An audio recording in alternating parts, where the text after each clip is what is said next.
नमस्कार। Debate central में आपका स्वागत है। मैं हूं अभय किशोर। सूरत कोर्ट के एक फैसले ने देश की सियासत गरमा दी है। राहुल गांधी को मानहानि मामले में 2 साल की सजा सुनाई गई। हालांकि सजा मिलने के तुरंत बाद ही उन्हें जमानत भी मिल गई। राहुल गांधी ने कहा है कि मेरा धर्म सत्य और अहिंसा पर आधारित है। सत्य मेरा भगवान है और अहिंसा उसे पाने का रास्ता। सजा और जमानत के बाद से बयानबाजी के साथ ही प्रदर्शन का दौर भी चल पड़ा है। देखिए ये रिपोर्ट।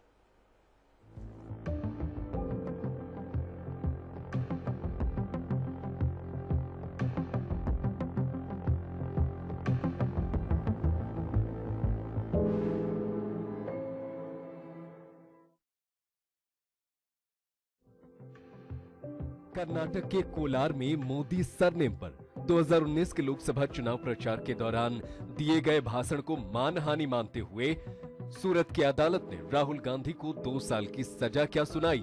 विपक्षी नेताओं के खिलाफ बदले की राजनीति करने का मुद्दा एक बार फिर गर्मा गया। बीजेपी ने जहां राहुल को सजा सुनाए जाने को सही ठहराया, वहीं राहुल की ओर से कोर्ट में दलील दी गई कि उन्होंने केवल भ्रष्टाचार का मुद्दा उठाया था और उनकी मंशा कतई गलत नहीं थी। हालांकि उन्हें कोर्ट से ऊपर की अदालत में अपील करने के लिए 30 दिन के समय के साथ जमानत भी मिल गई। मगर बीजेपी पर आरोप प्रत्यारोप का सिलसिला भी फिर शुरू हो गया। विपक्ष लंबे समय से बीजेपी पर आरोप लगाता आ रहा है कि केंद्र में सत्तारूढ़ पार्टी सरकारी एजेंसियों का इस्तेमाल विपक्षी नेताओं को फंसाने और उनका हौसला तोड़ने के लिए कर रही है। अपनी बात को सिद्ध करने के लिए विपक्ष 2014 के बाद से दर्ज किए गए सीबीआई और ईडी के मामलों और छापों का भी हवाला देता है, जिसके मुताबिक 95% मामले विपक्षी नेताओं के खिलाफ ही दर्ज किए जा रहे हैं। आम आदमी पार्टी तो ये आरोप भी लगा चुकी है कि बीजेपी केंद्रीय एजेंसियों का दुरुपयोग कर भारत के लोकतंत्र को वन नेशन वन लीडर में कन्वर्ट करना चाहती है। उसका ये भी आरोप है कि जैसे ही कोई विपक्षी नेता बीजेपी का दामन थाम लेता है, उसके खिलाफ चल रही जांच ठंडे बस्ते में चली जाती है। ऐसे में देखना दिलचस्प होगा कि राहुल गांधी की सजा से उपजा ये नया विवाद क्या रंग लाता है। Bureau report, Asian news. तो देश की राजनीति की इस बड़ी खबर पर चर्चा करने के लिए मेरे साथ 2 खास मेहमान मौजूद हैं। मेरे साथ हैं कांग्रेस प्रवक्ता मणि वैष्णव और साथ ही बीजेपी प्रवक्ता जेपी चंद्रवंशी। आप दोनों का एशियन न्यूज़ में बहुत बहुत स्वागत। चंद्रवंशी जी, जो विवाद शुरू हो गया है राहुल जी को सजा के साथ ही ये विवाद फिर से गरमाने लग गया है कि विपक्ष के नेताओं को चुन चुन कर निशाना बनाया जा रहा है। ये तक आरोप लगाया जा रहा है कि बीजेपी जो है वो चाहती है वन नेशन वन लीडर। ये सीधे सीधे आरोप राघव चड्ढा जी ने लगाया था कुछ दिनों पहले और अब भी इस बात पर कई तरह से भौएं तनी हुई हैं। क्या कहेंगे सफाई में आप? जय श्री राम, वंदे मातरम, जय भारत, जय छत्तीसगढ़। जो राहुल गांधी जी को 2 साल का सजा हुआ है जी, उससे स्पष्ट है कि संविधान और न्यायालय अपने अपने काम अच्छे से कर रहे हैं। जो अभद्र भाषा का इस्तेमाल कर रहे हैं राहुल गांधी जी, और उनके करने की आदत हो गई है, चाहे देश में हो चाहे देश के बाहर हो। किसी भी सरनेम, केवल अगर मोदी जी का विरोध करना है तो मोदी जी का विरोध कर सकते हैं। राजनीति में अलग अलग विचारधारा हो सकते हैं, अलग अलग विषय हो सकते हैं, परंतु किसी समुदाय के बारे में, किसी सरनेम के बारे में सभी मोदी ऐसा है, सभी मोदी ये है, ये तो बहुत ज़्यादा मतलब कहा जाए तो एक अपमानित वाली बात है। मोदी सरनेम से कई लोग हैं जिसको अपमान लगा, उसने मानहानि का दावा किया, उसके खिलाफ में केस लगाया और उसके पश्चात माननीय न्यायालय ने उसके 2 साल का सज़ा दिया और उसको बताया कि आप कानून से ऊपर नहीं, संविधान से ऊपर नहीं है, क्योंकि आपका इरादा यही है कि मैं देश से ऊपर हूँ, संविधान से ऊपर हूँ। ऐसा सोचना गलत है। राहुल गांधी जी ने कई बार ऐसा मर्यादा को लांघा है। मोदी जी चोर है ऐसा कई बार कहा है, चौकीदार चोर है, इस पर भी उसने सुप्रीम कोर्ट से माफ़ी मांगा है। लेकिन माफ़ी मांगने के बावजूद भी देश विदेश में गलत बयानबाजी करना, देश को अपमान करना, ये राहुल गांधी जी का आदत बन गया है। अब चलिए, राहुल जी की आदत बन गई। जो है मैं मणि वैष्णव जी से भी उनका रिएक्शन लेना चाहूँगा, क्योंकि चलिए एक जो अदालत में मामला है, अदालत ने क्या सजा सुनाई है इसको लेकर कोई हम यहाँ टिप्पणी नहीं करना चाहते। वो एक न्यायिक प्रक्रिया और न्यायिक तरीके से कांग्रेस उसमें आगे जाने की कोशिश भी कर रही है। उसने कहा भी है कि हम आगे जो हाईकोर्ट है वहाँ जाएंगे, जो न्याय में व्यवस्था है उसके तहत कार्रवाई करेंगे।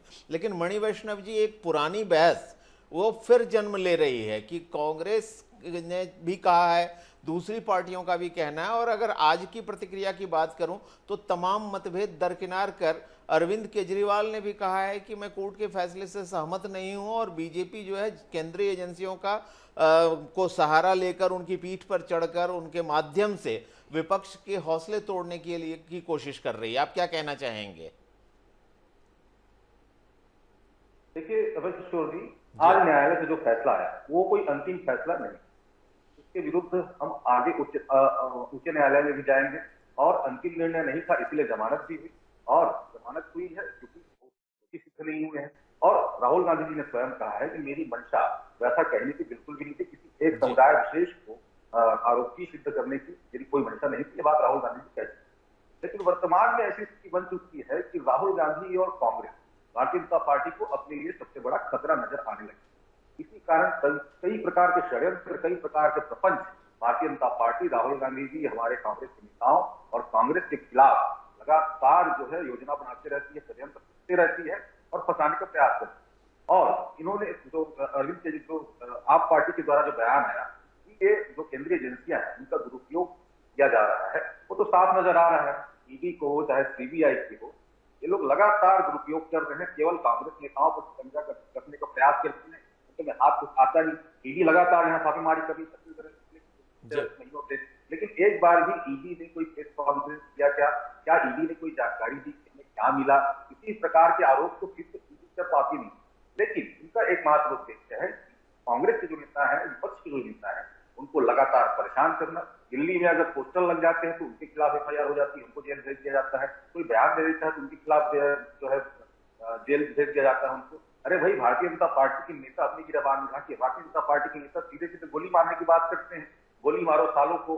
प्रधानमंत्री नरेंद्र मोदी देश का अपमान करते हैं, बाहर जाके कहते हैं कि क्या पाप कर दिया था जो भारत देश में हमने जन्म लिया। तो इस प्रकार के बयान, इस प्रकार भारत देश को अपमानित करने वाले बयान भारतीय जनता पार्टी के नेता स्वयं प्रधानमंत्री देते हैं, तो उस पर क्यों कार्रवाई नहीं होती?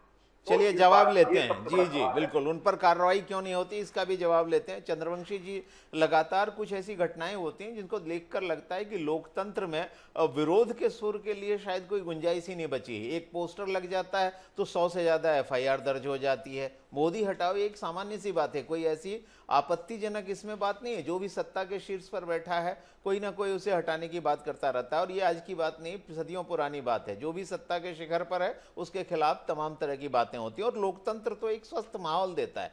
लेकिन बीजेपी कहीं ना कहीं इस बात के लिए उंगली उठते रहती है कि जब एक आदमी जब सत्ता से बाहर है, विपक्ष में है, और वो कोई भी मुद्दा उठाता है तो वो लोग जो है उसको कानून के दायरे में लाने की कोशिश की जाती है। देखिए, पहली बात तो यह है कि जो उसको सजा हुई है न्यायालय ने दिया है, भाजपा ने नहीं दिया है जी। और दूसरी बात यह है कि असभ्य भाषा कई बार बोल चुके हैं।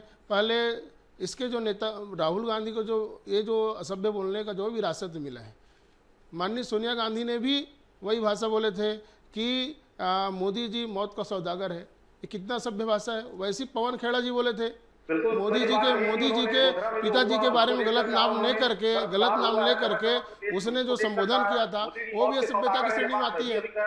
यदि आप भाई साहब सुन लीजिए, मणि वैष्णव जी, बात तो पूरी करने दीजिए। अगर आप इस तरह टोकेंगे तो फिर बात पूरी कैसे होगी? करने दीजिए, उसके बाद आप बोलना। बात पूरी करने दीजिए, उनकी बात का जवाब आपसे जरूर लूंगा। पवन खेड़ा जी ने मोदी जी के पिताजी के बारे में गलत संबोधन किया, और यदि न्यायालय जमानत दे दिया तो क्या आप उस पर उंगली उठाएंगे? आज न्यायालय ने उसको सजा दिया, उंगली उठा रहे हैं। लेकिन यदि पवन खेड़ा जी ने गलत बयानबाजी किया, उस कारण उसको बेल मिला, तो आप सुप्रीम कोर्ट पर उंगली उठाएंगे क्या?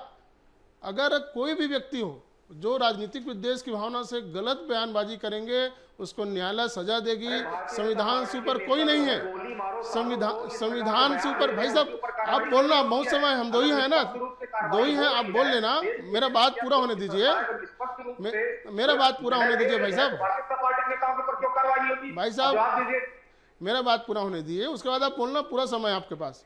यदि कोई व्यक्ति गलत बयानबाजी करके किसी को अपमानित करे, मोदी जी ने केस नहीं किया था, जिसको अपमानित लगा, जिसके सरनेम से उसने के मानहानि दावा किया था, और उस पर न्यायालय ने बयानों के आधार पर सजा किया है। न कि चलिए, मोदी जी मैंने के ये प्रेशर बात में पहले किया, भी न तो स्पष्ट न्यायालय कर में दी किया कि है। न्यायालय के फैसले और पर दूसरी हम बात कोई है, टिप्पणी नहीं कर रहे हैं। चंद्रवंशी जी, जी, जी। और आप भी जानते हैं, आप खुद पेशे से वकील हैं, तो इस बात को जानते ही हैं कि जिन धाराओं में सजा का ऐलान किया गया है वो नॉन कॉग्निजेबल थी और उसमें बेल का प्रोविजन भी जी हाँ, था। जी हाँ, तो निश्चित तौर पर अदालत ने वही किया है जो कानून कहता कानून है। को इस बीच दिया में रत्नेश मिश्रा जी हमारे साथ जुड़ गए हैं, वरिष्ठ पत्रकार हैं, एक बार उनकी राय भी जानने की कोशिश करते हैं। रत्नेश जी, बहुत बहुत स्वागत एशियन न्यूज में। जो राहुल जी को सूरत कोर्ट से मानहानि के मामले में सजा होने के बाद फिर से एक पुरानी बहस शुरू हो गई है कि देश में लोकतंत्र में विरोध के सुर को कुचला जा रहा है, उसके लिए सेंट्रल एजेंसीज का सहारा लिया जा रहा है, कानून का सहारा लिया जा रहा है, हर छोटी बड़ी राह तलाशी जा रही है और इस तरह हर तरह की आलोचना का मुंह बंद किया जा रहा है। आप क्या कहेंगे इस पर? जी, जहां तक राहुल जी के इस सजा का मामले की बात करनी है मुझे, तो इसमें सबसे बड़ी बात यह है कि राहुल गांधी ने एक चुनाव के दौरान एक बयान दिया था और वो बयान एक जाति विशेष को लेकर के था। अब ऐसी चीजें होती रहती है राजनीति के अंदर, बार होती है, बाद में लोग उसके माफी मांगने से बात खत्म हो जाती है।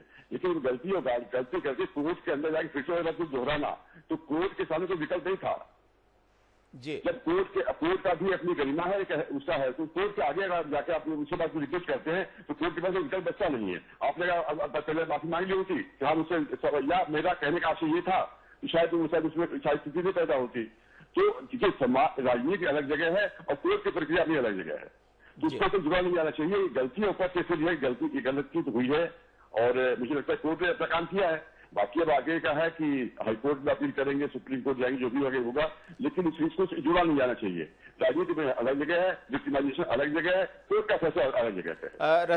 रत्नेश जी, राहुल जी अपने बयानों के चलते बार बार विवादों में घिरते रहे हैं। अगर मानहानि के दूसरे मामले जो उनके खिलाफ समय समय पर दर्ज हुए हैं उनकी मैं अगर चर्चा करूं तो आपको याद होगा 2014 में महाराष्ट्र के भिवंडी में भी आरएसएस पर उन्होंने महात्मा गांधी की हत्या का आरोप लगाया था और वहां एक मानहानि का मुकदमा चल रहा है। ऐसे ही गुवाहाटी में उन्होंने फिर संघ पर आरोप लगाया था कि जो वैष्णव मठ बरपेटा 17 है उसमें उनको प्रवेश नहीं करने दिया जा रहा है और संघ ने वहां भी मानहानि का एक मुकदमा कर रखा है।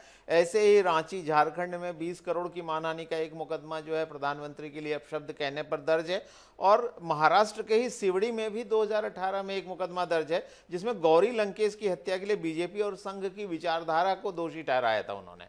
तो ये जो राहुल जी के बयान हैं समय समय पर, क्या उनके लिए खुद परेशानियां पैदा कर रहे हैं? जी देखिए, इसमें थोड़ी समझदारी होनी चाहिए। जब राजनीति में आप भाषण देते हैं तो भाषण में शब्दों का चयन बहुत महत्वपूर्ण होता है। अब उन शब्दों के चयन में थोड़ी सी लापरवाही चूक जाती है। हर पॉलिटिकल पार्टी के लोग एक दूसरे पर आरोप लगाते हैं और बड़े गंभीर आरोप लगाते हैं, लेकिन शब्दों का चयन के समय सावधानी बरतते हैं वो लोग, तो बच जाते हैं। अगर हमारे इनके इसका कोई गलती हो गई तो सीधा सा उसका एक ही तरीका है कि आप अपनी गलती को स्वीकार कर लीजिए या उसका अपनी स्पष्टीकरण दे दीजिए, आपसे बाहर आ जाइए। खूब होता है, पवन खेड़ा से लेकर के और अरविंद केजरीवाल से लेकर सब लोगों ने किया है, खुद किया है, लेकिन सजा आज तक हुई नहीं किसी को। सब अपने शीला दीक्षित के खिलाफ क्या क्या नहीं कहा गया सब, लेकिन सब चीज वापस हुए, बाद में माफी मांग ली, बात खत्म हो गई।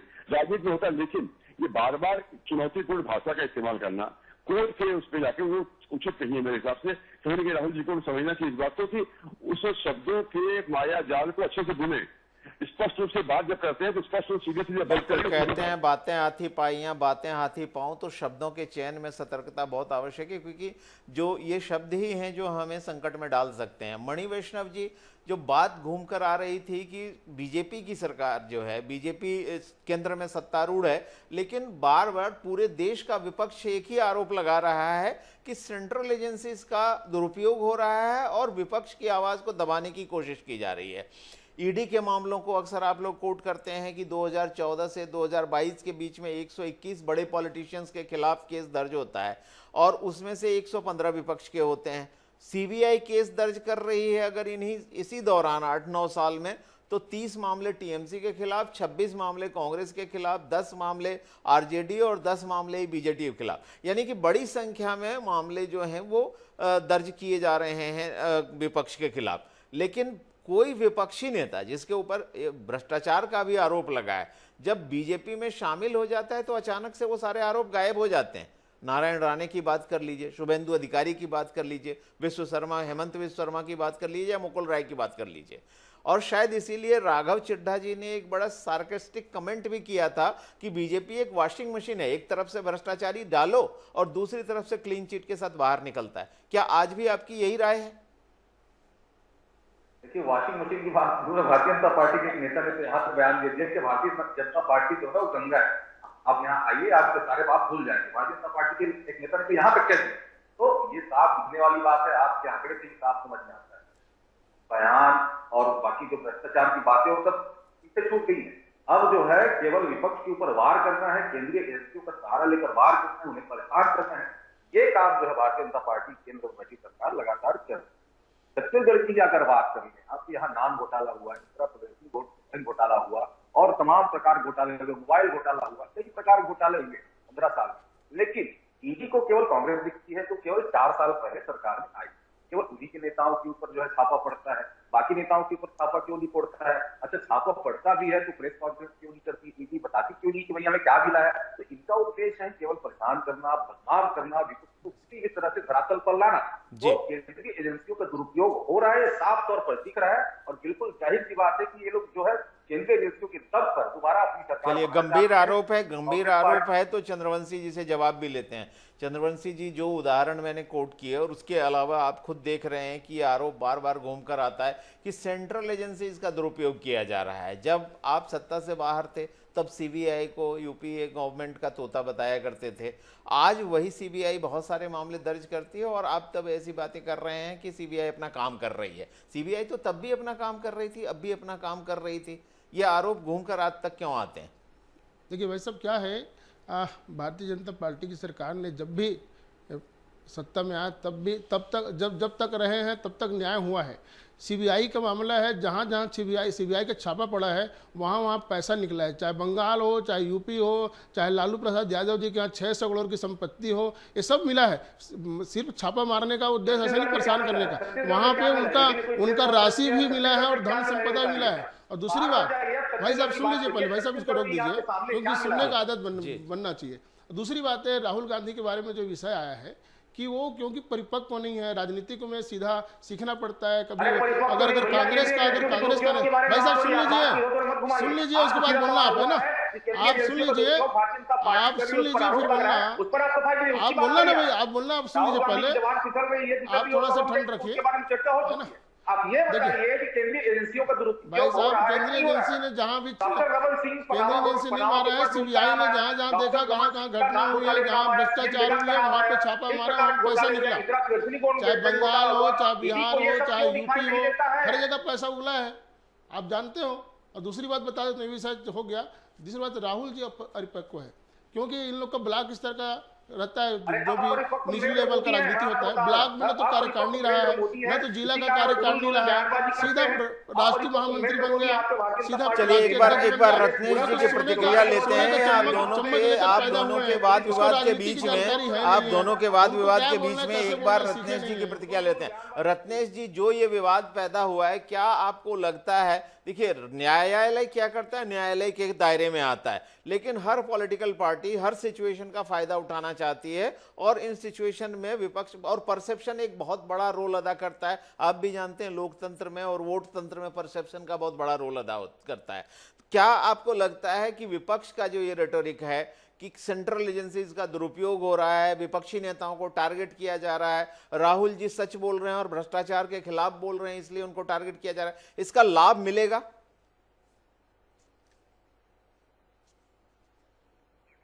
लगता है रत्नेश जी से संपर्क टूट गया है। जी चंद्रेश जी, चाहूंगा, राहुल गांधी जी के खिलाफ कई मामले चल रहे हैं, कुछ मामले में जमानत में, कुछ आरोप चल रहे हैं।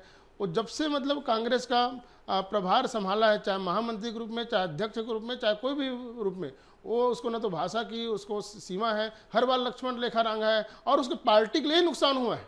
और ये राहुल गांधी जी ऐसा करता रहे क्योंकि उसके करने से जनता समझ रही है कि राहुल गांधी परिपक्व है, राहुल गांधी कांग्रेस को धरातल में ले जाने वाली है, आने वाले समय में भारत से पूरी नामोनिशान खत्म होने वाली है और छत्तीसगढ़ से भी विदाई होने वाली है। इसके बावजूद राहुल गांधी के हर बयान पर रिएक्शन बीजेपी का आता है, प्रधानमंत्री का भी आता है। मणि वैष्णव जी, मणि वैष्णव जी, अगर बीजेपी, मणि वैष्णव जी, मेरा सवाल आपसे ही है।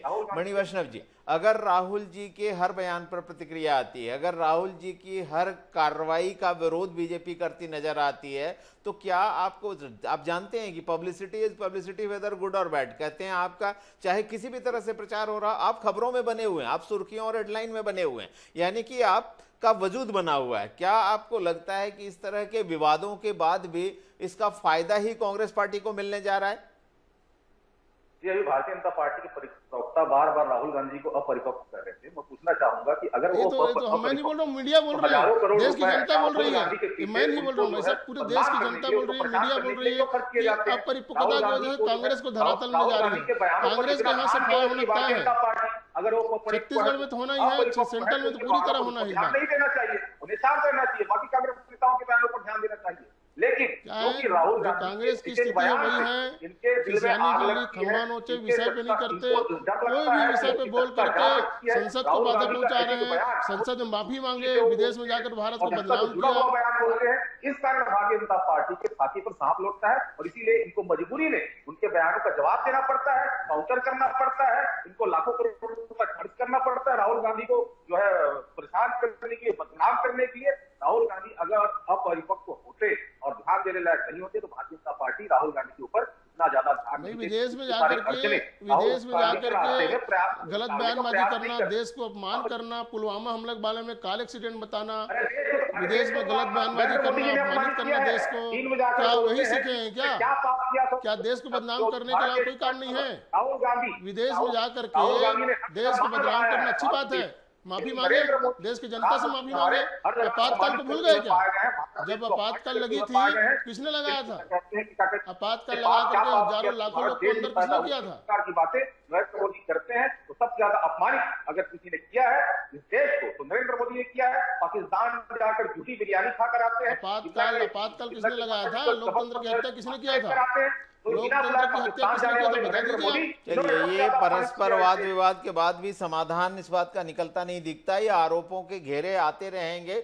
और फिलहाल जो आज देश की राजनीति गर्मा तो गई ही है, राहुल जी को सजा के मामले में राजनीति गर्मा गई, आगे ये ट्विस्ट क्या लेता है ये देखना है। कानूनी प्रक्रिया अपनी जगह है, न्यायालय अपना काम करेगा, न्यायालय के फैसलों के खिलाफ अगर कांग्रेस जाना चाहती तो न्यायिक विकल्प उसके सामने खुला हुआ है, लेकिन सियासत कोई ना कोई रंग जरूर लेगी, इसको देखना दिलचस्प रहेगा। बहरहाल आप दोनों इस चर्चा में शामिल हुए, इसके लिए आपका बहुत बहुत धन्यवाद। तो डिबेट सेंट्रल में आज हम चर्चा कर रहे थे राहुल गांधी को मानहानि के एक मामले में सूरत की कोर्ट के द्वारा सजा दिए जाने से उपजे विवाद की, और इसके बाद देखना दिलचस्प होगा कि किस तरह से परस्पर विरोधी धड़े भी एक साथ आते दिखाई देते हैं। अरविंद केजरीवाल जो आमतौर पर कांग्रेस के साथ कभी खड़े नहीं दिखाई देते, आज वो भी कांग्रेस के साथ इस मुद्दे पर खड़े दिखाई देते हैं, और शायद इसकी वजह यह है कि उनके खुद के भी एक मंत्री जो हैं अभी जेल में हैं। इजाजत, नमस्कार।